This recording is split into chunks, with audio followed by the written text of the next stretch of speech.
Halo semuanya, bagaimana kabar kalian yang ada di luar sana? Semoga sehat selalu. Jangan lupa jaga kesehatan dan harap berhati-hati dengan perubahan kondisi cuaca yang cukup ekstrim di berbagai wilayah Nusantara. Jadi hati-hati bagi teman-teman yang sedang beraktivitas di luar. Seperti biasa, kita akan berbicara seputar manga dan anime One Piece. Apa saja harta karun yang bisa kita dapatkan hari ini dari chapter terbaru yang telah hadir beberapa hari sebelumnya. Let's go! Setelah menyimak chapter 1169, saya menjadi teringat dengan tangisan Shanks di saat dia menyambut kepulangan Roger dari Laftel.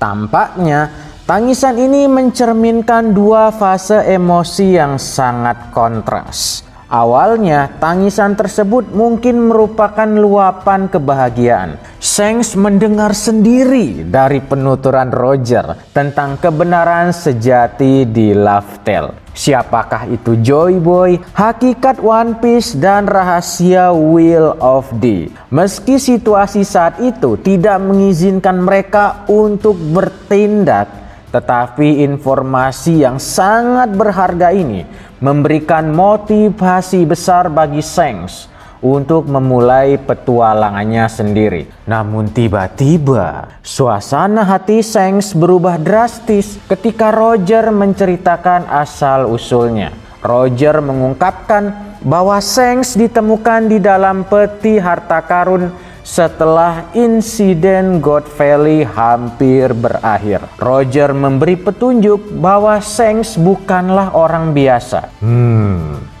Dia bisa saja adalah penduduk asli God Valley atau keturunan kaum Tenryubito. Hal yang paling memukul perasaan Shanks adalah pesan Roger. Shanks, carilah asal-usul keluargamu, karena mungkin saja mereka masih hidup di luar sana. Tangisan Shanks bukan sekedar karena perpisahan, melainkan beban identitas yang sangat berat. Hal ini telah membawanya pada kehidupan ganda yang berbahaya. Sebagai anggota keluarga Vigarland, dia memiliki hak istimewa untuk mengakses tanah suci Marijoa. Namun akses ini mustahil dilakukannya sendirian. Diduga ada sosok kunci di dalam pemerintahan dunia yang menjadi jembatan baginya. Namun sosok tersebut masih disembunyikan oleh Eiichiro Oda sendiri. Rasa penasaran Shanks berubah menjadi kengerian saat ia melihat sisi gelap keluarga Vigarland dan kekejaman di Marijoa. Semakin dalam dia menggali informasi, dia semakin terjebak dan tidak berada dalam posisi untuk melawan karena dia secara sengaja telah terikat sebagai pelayan Imusama. Setelah melihat kebenaran yang terjadi pada Raja Herald sebagai pemilik kontrak laut dalam, Imusama memiliki kemampuan untuk menjangkau dan mengawasi Herald dimanapun dia berada dan memberikan kemampuan si pemilik kontrak laut dalam untuk menempuh jarak yang sangat jauh melalui pentagram Abyss. Hal inilah yang membuat pembangkangan menjadi mustahil.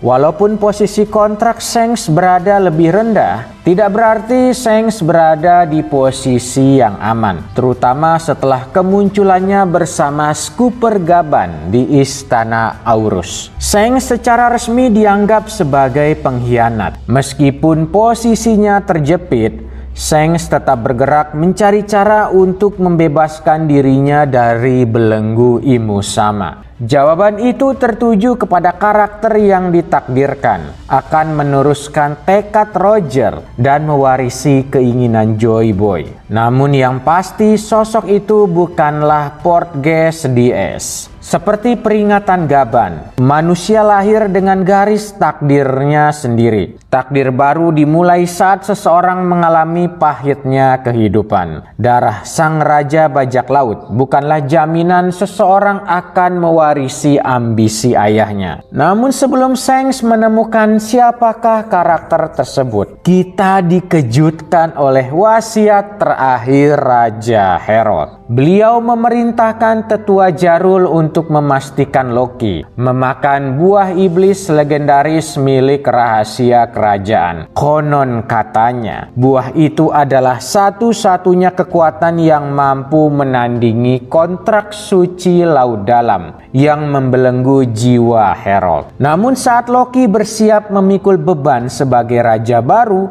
dan hendak memakan buah tersebut, sebuah aura dingin mendadak memenuhi ruangan. Dari kegelapan sudut ruangan, sebuah peti tak bertuan melesat menghalangi jalannya. Ragnir muncul di sana, berdiri tegak menghadang Loki. Kejadian ini memicu sebuah teori besar. Buah iblis legendaris tersebut adalah kekuatan terlarang yang tak tersentuh sejak berakhirnya abad kekosongan 800 hingga 900 tahun lalu. Saya berpendapat bahwa setelah kekalahan Joy Boy, tidak ada satupun leluhur Raja Elbaf termasuk Raja Herald yang berani memakannya. Karena buah iblis ini menyimpan konsekuensi mengerikan bagi penggunanya. Demi memastikan kekuatan tersebut tidak jatuh ke tangan yang salah, Loki kini harus bersiap menghadapi Ragnir terlebih dahulu. Mengapa? Karena ada kemungkinan pemilik kekuatan terdahulu telah memerintahkan Ragnir untuk menjaga buah iblis legendaris tersebut hingga orang yang tepat datang.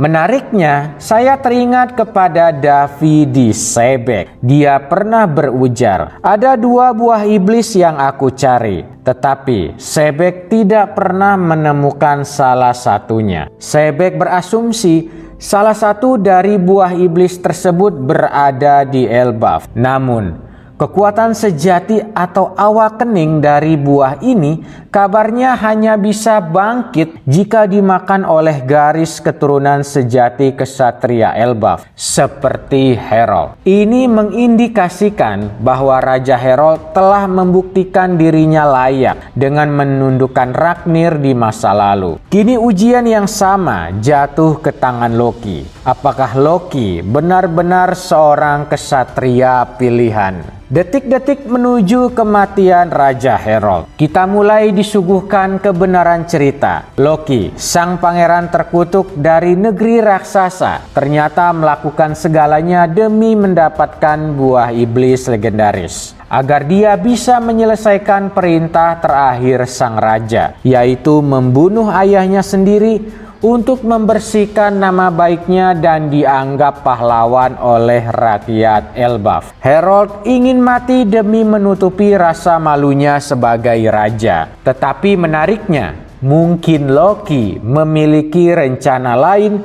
setelah kematian sang ayah.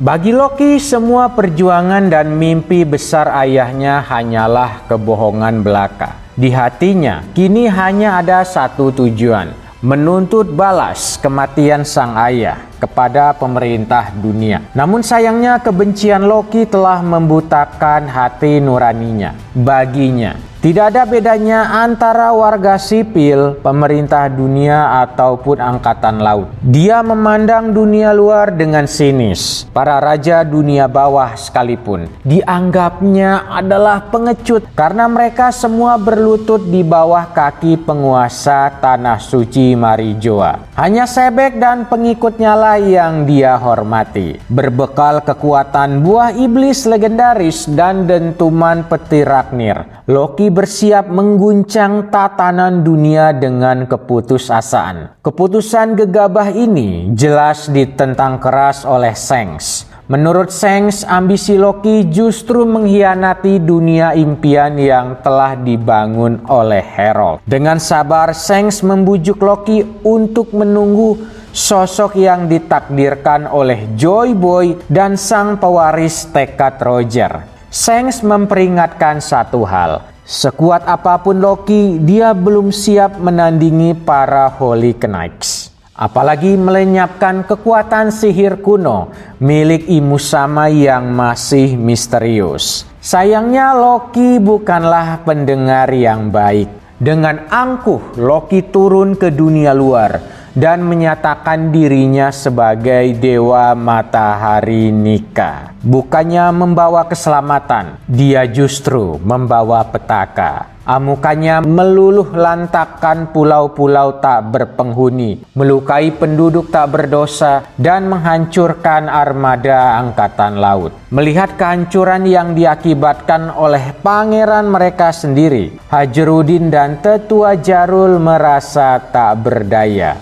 Dalam keputusasaan, mereka memohon bantuan kepada Shanks dan bajak lautnya untuk menghentikan kegilaan Loki. Shanks sebenarnya memahami kepedihan yang dirasakan Loki. Namun karena Loki sudah tidak bisa lagi diajak berbicara, Shanks tidak punya pilihan lain. 6 tahun yang lalu, melalui pertarungan hebat yang melegenda, Shanks berhasil menaklukkan sang pangeran. Kini Loki terasingkan, terbelenggu dalam penjara dingin di dunia bawah. Pasca kekalahan Loki, Shanks bersama kru bajak laut rambut merah mengumumkan sebuah deklarasi besar kepada dunia. Elbaf kini resmi berada di bawah perlindungan mereka. Mendengar pernyataan tersebut, pemerintah dunia Gorosei hingga angkatan laut mengurungkan niat mereka untuk menguasai Elbaf. Mereka menyadari bahwa Elbaf bukanlah wilayah yang bisa diganggu selama bendera Akagami no Shanks berkibar di sana. Sebagai pengakuan atas kekuatan dan pengaruhnya yang luar biasa, dunia mulai menyematkan gelar agung bagi Shanks, Yonko, Sang Kaisar Lautan. Namun saat ini situasi telah berubah karena Joy Boy yang kedua telah bertemu dengan Pangeran Petaka Loki. Jadi kita tinggal menunggu duet antara Loki dan Luffy mengalahkan Imsama. Baik teman-teman sekalian, kita sudah berada di akhir video. Bagaimana menurut kalian pembahasan di chapter terbaru kali ini?